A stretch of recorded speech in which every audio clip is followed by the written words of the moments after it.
महादेव दोस्तों, I hope कि आप लोग अच्छे होंगे, मस्त होंगे, स्वस्थ होंगे। Welcome to Krishna blog. So guys, हम उठ चुके हैं और बज रहे हैं 8:30। फ्रेंड्स, कल का दिन बहुत ही हेक्टिक गया और बहुत ही बुरा गया।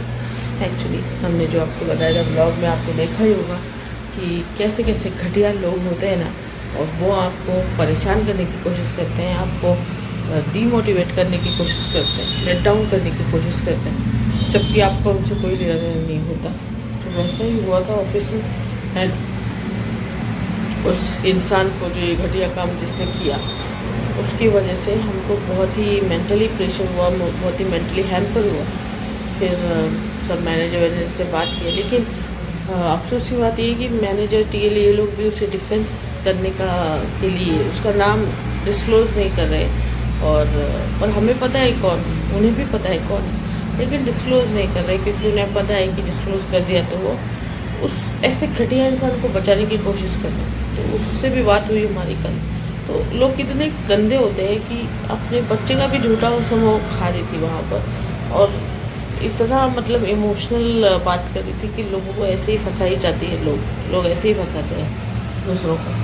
सो खैर, हमने बहुत उसको सीरियसली लिया। एंड उनको पता है कि नहीं भाई, ऐसा नहीं चलेगा, तुम्हें एक्शन लेना पड़ेगा।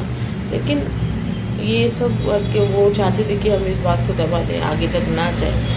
लेकिन फिर हमने भी नहीं ले गया इतना, हम आगे तक नहीं ले गए। एंड अचार तक जा सकती थी बातें, पर नहीं ले गए। हमने बोला ठीक है, चलो कोई नहीं, अभी और एक मौका देते हैं। एंड उसके बाद फिर वो चीज़ें ख़त्म हुई। लेकिन ये सब चीज़ें आपके मेंटल स्टेटस को बहुत ही डिस्टर्ब करती है, आपके रेगुलर काम को बहुत डिस्टर्ब होती है, और हम अपना डेली रूटीन भी नहीं कर पाए इसकी वजह से। आई नो कि इतना हैम्पर नहीं होना चाहिए, और हम इतना होते नहीं हैं, लेकिन बार बार रिपीटेड चीज़ होती है ना, तो वो ज़्यादा मुझे हैम्पर करता है। और अपने ही बच्चे की झूठी कसम लोग खा लेते हैं और इमोशनल करते हैं, दूसरों को फंसाने की कोशिश करते हैं, झूठ बोलते हैं, वो बुरा लगता है। आई नो ये हमेशा ऐसे ही होता है, बहुत सारे लोग ऐसे ही होते हैं। और खैर, हम अपने काम पे फोकस करेंगे फिर से। अब थोड़ा माइंड वापस से ठीक है। एंड अब वो तो हम इतना होने के बाद अब तो वो नहीं करेगी ऐसी गलती। ये तो हो गया है, इतना तो कर दिया हमने कि वो नहीं करेगी अभी दोबारा ये गलती। खैर चलिए, नई सुबह नई चीज़ें, बोलते ना, वापस से अपने दिमाग को एकदम सही जगह पे लाना है, सही काम करना है। तो चलिए, साल ख़त्म होने के लिए बस 1 महीना बचा है, दिसंबर। एंड उसके बाद और नई अपॉर्चुनिटीज़, नई चीज़ें करेंगे। एंड चलो, अभी तो फिलहाल एक्सरसाइज करते हैं, उसके बाद देखते हैं कि 2-3 दिन अच्छा खाना ही नहीं खाया है ऐसा लग रहा है। तो मस्त खाना बनाते हैं कुछ अच्छा। एंड देन उसके बाद पाठ भी पढ़ेंगे एंड फॉलो करेंगे अपना टाइम टेबल, जो कि हो जाता है ना, इस सब चीज़ों की वजह से ये गैप हो जाता है, तो वो सब ठीक करेंगे। ठीक है, चलिए हम कर लेते हैं एक्सरसाइज। अपना मेन्यू हो गया डिसाइड। चावल चढ़ा दिए हमने, और मेथी की सब्ज़ी बना रहे हैं, और हम आलू बैंगन की भी सब्ज़ी बना रहे हैं। एंड हम सोचे कोतमीर बड़ी भी बनाए। ऐसा लग रहा है कि क्या क्या बनाने वाले आज। सो चलिए मस्त बना दें, एंड आपको भी बना दें बीच बीच में, और हम खाना बना लेते हैं। एंड अभी बज रहे हैं 9:45 बज रहे हैं, तो जल्दी बनाते ताकि हमें और भी टाइम मिल जाए। अपनी मेथी की सब्ज़ी बन रही है, और अभी अपने बैगन और आलू, ये रस्सा भाजी बनाने वाले हैं। पहले बैगन को थोड़ा फ्राई करना है, देन ज़्यादा छाई था। और ये है अपनी मेथी की सब्ज़ी। हमारी मेथी की सब्ज़ी बहुत अच्छी बनती है, क्योंकि ये कड़वी नहीं है, और हम इसमें मस्त प्याज व्याज डालते हैं ना, तो बहुत मस्त लगती है रोटी के साथ, एकदम मस्त। चलिए, ये हो गई। अभी ये बनाते हैं, इसमें डालते हैं मसाले, और इसको बनाना है अपने को रस्सा वाली सब्जी। चलो अभी रोटी बना लेते हैं, सब्जी बन रही है, और फिर खाना खाएंगे मस्त। चपाती बनाते हैं, चपाती बनाने के लिए पहले आटा लें, आटे को गूंदें, और फिर मस्त उसकी गोल गोल चपाती बनाएं।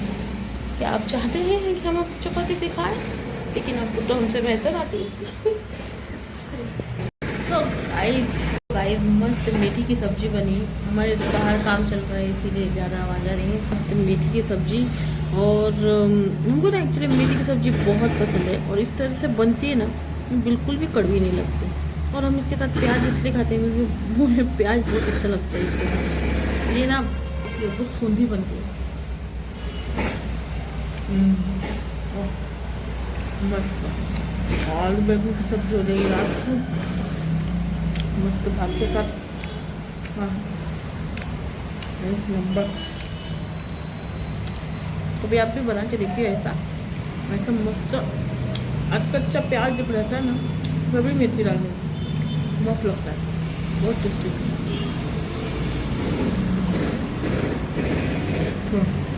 11 ही बजे खाने का टाइम भी होगा। अभी थोड़ी देर रेस्ट करके पूजा कर लेंगे और पाठ करेंगे। तो गाइस चलो हो गया आराम, चलो करते हैं अभी जल्दी से काम और थोड़ा सा फ्रेश हो जाते हैं एंड उसके बाद पाठ पढ़ते हैं एंड वापस से एडिटिंग वगैरह करते हैं। एंड अभी 1:30 बज रहे हैं तो अभी है टाइम अच्छा, तो 3-4 अध्याय पूरे हो जाएंगे, ठीक है। और वीडियो भी अपलोड करना है, ठीक है। चलो तो गाइस हमारा मस्त पाठ हो चुका है, 3 पाठ कर लिए हमने। और आज अच्छा पाठ था जो देवी माता है, दुर्गा माता है, जो दक्ष प्रजापति आपने देखा होगा। अभी अगर आपको नहीं पता तो हम बता दें, दक्ष प्रजापति जो थे वो ब्रह्मा जी के पुत्र थे। एंड ब्रह्मा जी ने जो सृष्टि का निर्माण के लिए बहुत सारे पुत्रों को जन्म दिया, उत्पन्न किया। तो उसमें से दक्ष प्रजापति थे जिनको सृष्टि का कार्यभार, मतलब सबसे पहला राजा आप बोल सकते हो पृथ्वी पर, तो दक्ष प्रजापति थे। सो उनको जब ब्रह्मा जी ने बोला कि भाई अब जो महादेव है उनकी शादी करानी है, तो देवी माँ को तुम प्रसन्न करो, वरदान लो और उन्हें अपने पुत्र के रूप में पाओ। सो फिर उन्होंने वो किया, तप किया, देवी माँ प्रकट हुई, फिर उन्होंने देवी माँ से वरदान लिया एंड देन फिर उन्होंने शादी की। लेकिन इस बीच ये भी एक बहुत ही इंटरेस्टिंग कथा थी कि उन्होंने नारद जी को श्राप दिया। और नारद जी को श्राप क्यों दिया? तो वो इसलिए क्योंकि पहले दक्ष ने क्या किया था कि 1000 पुत्रों को उत्पन्न किया था जो सृष्टि का कार्यभार चला सके। लेकिन वो लोग थोड़े से आध्यात्मिक, ज़्यादा ही आध्यात्मिक निकले और नारद जी के उपदेश पाकर, नारद जी जो थे उन्होंने उनको उपदेश दिया तो वो मोक्ष को धारण कर लिया उन्होंने, और वो उनका जीवन समाप्त हो गया, मतलब वो मोक्ष को पा लिए। तो फिर दुखी हो गए दक्ष ने फिर से 1000 पुत्रों को उत्पन्न किया। लेकिन फिर से नारद जी ने उनको उपदेश दिया और वो ये पुत्र भी उनके मोक्ष को प्राप्त हो गए। तो अब उनका कोई सृष्टि में और फिर रहा ही नहीं वंश बढ़ाने के लिए। तो उन्हें गुस्सा आया, उन्होंने नारद जी को श्राप देना लगे, तुम ऐसे ही विचलित रहोगे, तुम स्थिर नहीं रहोगे, क्योंकि तुम हमेशा ऐसे ही कर रहे हो कि मेरे जो भी पुत्र उत्पन्न हो रहे हो तुम उसको मोक्ष का मार्ग दे रहे हो और बिना कर्म किए। तो महाशिव पुराण में ये एक बहुत अच्छा सेंटेंस था, 2-4 जो ये अच्छा बोला है दक्ष प्रजापति ने कि इस दुनिया में जो भी आया है कर्म करने के लिए। अभी जैसे हम एक आत्मा है, हम कर्म करने के लिए आए, हमारे जो अधूरे कर्म रह गए थे उसे पूरा करने के लिए हमने ये जन्म लिया। इसमें जो होगा कर्म, उसके अनुसार हम दूसरा जन्म लेंगे। तो हम लोग जो हैं इस दुनिया में, कोई भी सोल है, जो भी आत्मा है, वो चाहे जानवर का ही क्यों ना हो, एक चींटी का ही क्यों ना हो, कर्म करने आया हुआ। लेकिन यही कर्म को छोड़कर लोग अगर सन्यासी बन जाते हैं, वो बोलते हैं ना आजकल बहुत सारे लोग वो अपना लेते हैं, सन्यास अपना लेते हैं। मतलब इतने इतने बच्चे देखे हमने, 5 साल के 6 साल के बच्चों को सन्यासी बना दिया जाता है और वो भिक्षुक मांग के अपना गुजारा कर रहे हैं, कर्म नहीं कर रहे, बस अपना ये बैठे रहते हैं, ऐसे सन्यासी के जैसे जीवन जीते हैं। तो ये एक गलत बात है, क्योंकि कर्म जब तुम्हें दिया है तो तुम्हारा काम है तुम्हें वो कर्म पूरा करना है, और वो कर्म पूरा करके फिर तुम्हें ऐसे अच्छे कर्म करने हैं ताकि तुम मोक्ष को प्राप्त हो, या फिर तुम्हारे अच्छे पापों का सभी पापों का अंत हो। तो ये उन्होंने बताया। तो तुम मेरे पुत्रों को ऐसे बिना कर्म किए ही मोक्ष पर भेज दे रहे हो, तो उसकी वजह से ब्रह्मा जी ने उन्हें श्राप दिया था। तो ये एक बहुत ही इंटरेस्टिंग कहानी थी बहुत ही अच्छा लगा ये सुन के कि सही बात है ना। आप देखो ना, आप दुनिया में आते हो कर्म करने के लिए। अगर आपको ये इस बात का ज्ञान है हो जाए कि भाई आप अपने अधूरे कामों को पूरा करने के लिए आए हो, और 80% लोगों को ये ज्ञान ही नहीं हो पाता कि वो दुनिया में आए क्यों। बस उन्हें जीवन जीना होता है, उठ रहे हैं, खा रहे हैं, पी रहे हैं। और आधे साधे लोग को ये गलत फहमी है कि भाई हम संन्यास ले लेंगे, हम बिना कर्म किए वो बोलते हैं ना सन्यासी बन जाएंगे, तो साधु बन जाएंगे और जाके पत्थर पर बैठ जाएंगे और बिना कर्म के हम चलेंगे और हमें मोक्ष भी मिल जाएगा। तो ऐसा नहीं होता। दुनिया का रूल यही है, आपकी आत्मा का रूल यही है। आप ही दुनिया में आए हो तो आपको कर्म करना है। इसीलिए तो महादेव ने भी गृहस्थ जीवन अपनाया ना, नहीं तो वो भी योगी बने रहते ना। उन्होंने योगी बने रहे, और उनके नाम पे जो योगी लोग घूमते हैं, ये जो बहुत सारे अघोरी है, अघोरी तो छोड़ी दो, वो असली वाले अघोरी तो मिलते ही नहीं है यहाँ पे। लेकिन जो उनके नाम पर ही अघोरी बन के घूमते हैं, कर्म नहीं करते हैं, बस दुनिया से मांग कर खाते हैं, ऐसे ही घूमते रहते हैं जवान जवान लोग। और कुछ लोग तो बाप रे वो दंडावत करते हुए केदारनाथ कैलाश जाते हैं, वो मुझे फालतू लगते हैं। फालतू इस सेंस कि महादेव कभी नहीं बोलते कि तुम अपना कर्म छोड़ो और तुम ये सब करो, अपने शरीर को कष्ट दो।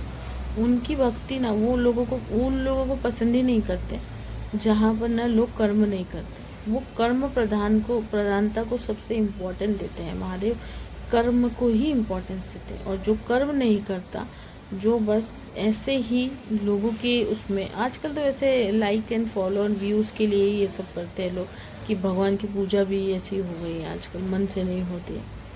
सो जो लोग ऐसे कर्म छोड़कर अपने आप को सन्यासी बना लेते हैं या फिर दुनिया से अलग हो जाते हैं, वो बहुत ही इसे असली में पाप बोला जाएगा कि वो कर्म नहीं कर रहे। उन्हें जो दिया गया है काम वो पूरा नहीं कर रहे, तो वो जो है यूनिवर्स का रूल तोड़ रहे हैं। और इसीलिए उन्हें मोक्ष कभी नहीं मिलता। ऐसे आत्माओं को उन्हें अधूरा कर्म करने फिर से आना पड़ता है। इस जन्म में वो सन्यासी बन जाएंगे, लेकिन अगले जन्म में उन्हें फिर से जन्म लेना पड़ेगा उस अधूरे कर्म को पूरा करने के लिए। तो सन्यासी बनने का कोई भी फायदा नहीं है।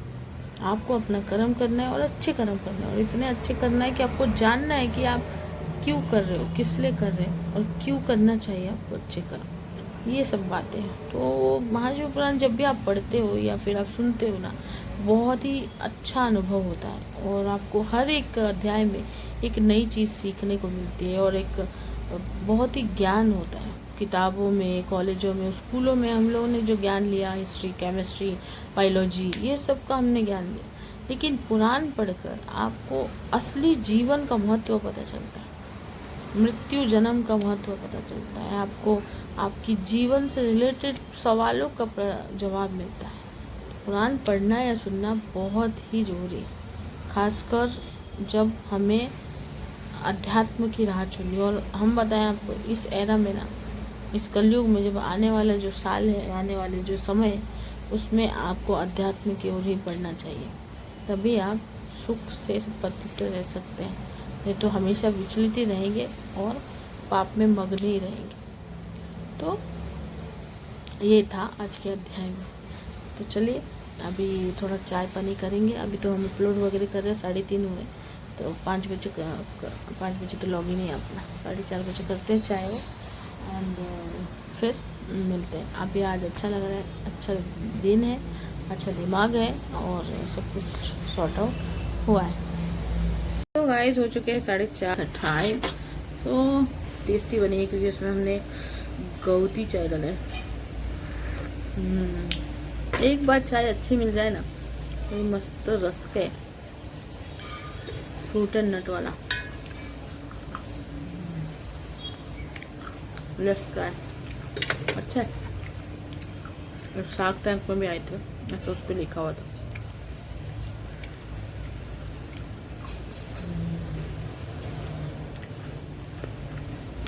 तो चाय पीते हैं, लॉग इन करते हैं फटाफट। गाइस हो गया है डिनर टाइम, और डिनर टाइम में आज भात, ये है आलू बैगन की तरकारी, और ये है भात। ये बहुत है दिख रही न्यारी न्यारी, खा के देखते हैं कैसी बनी है। सुबह मेथी की भाजी थी ना, और ये सुबह ही बना ली भात के साथ तो। चलिए हम खाते हैं तरकारी भात, आप भी खा लीजिए आपका तरकारी भात। सो गाइज फाइनली खाना वाना हो गया है अपना, और ठंडी ये काफ़ी बढ़ रही है, ऐसे मस्त तो ठंडी लग रही है अभी। तो घर में बैठ के भी ऐसा लग रहा है कि ठंड अभी ज़्यादा हो रही है। तो जैसे कि बोला था कि बहुत ठंड पड़ेगी, तो मे भी ठंड ज़्यादा पड़ने वाली है। और आज है काम कम, तो थोड़ा सा रिलैक्सेशन है माइंड को। अरे कल जो पूरा दिमाग ऐसे घूम गया था, उससे अभी थोड़ा एकदम सेटल है सब। कुछ चीज़ें होती है ऐसी जो फ्लैक्चुएट हो जाती है, तो वो आपकी बॉडी से लेकर आपके माइंड पर इम्पैक्ट डालती है। लेकिन अपने को थोड़ा सा उसमें से निकलना ज़रूरी है, और होता है इम्पैक्ट होता है। अभी हम ये नहीं बोल सकते कि इम्पैक्ट नहीं हो करना चाहिए या इम्पैक्ट नहीं होना चाहिए, क्योंकि वो होता है। कोई कुछ भी बोल ले कि भाई तुम मत सोचो, तुम मत टेंशन लो इस चीज़ का, या फिर मत ऐसे हैम्पर मत हो, लेकिन वो होता है। ये जो इंसान का ना, ये थोड़ा सा लूप होल है कि कुछ भी हो जाए उसको कुछ मतलब तो होता ही, थोड़ा इम्पैक्ट होता है, और वो इम्पैक्ट समय के साथ ही ख़त्म होता है, ऐसे जल्दी नहीं होता। सो आज सब शांति था, काम भी थोड़ा कम है तो अभी, और काम कम रहता है तो हम लॉन्ग ब्रेक दे देते हैं। सो थोड़ा आराम है आज, तो दिमाग को भी शांति है और अच्छा लग रहा है। तो बाकी के भी सारे अच्छे दिन जाएं, और हम तो ये चाहते हैं कि कहीं पर भी ना ऐसे ना हो, शांति से हम अपना काम करें, शांति से जो सामने वाला है वो उसका काम करे। क्लासेस कभी होते ही नहीं है। जब सब लोग अपना अपना काम करते हैं ना, क्लासेस नहीं, क्लासेस तब होते हैं जब दूसरों के काम में तुम इंटरफेयर करना चालू कर देते हो और तुम उसके अंदर घुसने लग जाते हो। अपना को अच्छा बताने के लिए, अपने को आगे बढ़ने के लिए तुम दूसरे को टांग मारने लग जाते हो, प्रॉब्लम होती है तब। और उसके बाद फिर प्रॉब्लम बड़ी हो जाती है ये चीज़ें। बट अगर सब लोग अपना अपना सोचे, सब लोग अपना अपना फोकस करें कि नहीं भाई हम हमारे मेहनत से हम आगे जाएंगे, किसी का हमको लेना देना नहीं है, किसको ना आगे जाता है पीछे जाता है, ये हम नहीं सोचेंगे, तो वो भी शांत रहेगा, सामने वाला भी शांति से रहेगा, सब अच्छा स्मूथली चलता रहेगा। पर काश लोगों को ये समझ आता और लोग अप्लाइज करते इसके लिए। अब जिसने हमारे साथ ऐसा किया उसको थोड़ा भी रियलाइजेशन नहीं है इस बात का, क्योंकि ना ही उसकी तरफ से हमें सॉरी आया, ना ही उसकी तरफ से हमें कुछ भी नहीं आया। एंड होते हैं ना कुछ फेवरेट्स होते हैं जिन्हें बचाने की कोशिश की जाती है, तो वैसा ही होता है कॉर्पोरेट में। तो जो एक्शन लेना था वो नहीं लेंगे वो लोग, वो तो कंफर्म है। बट हमको जो करना था हमने कर दिया, ताकि सामने वाले को ये समझ आए कि भाई मैसअप मत करो, पंगा मत लो। तो हम अभी थोड़ा सा रिलैक्स कर रहे हैं।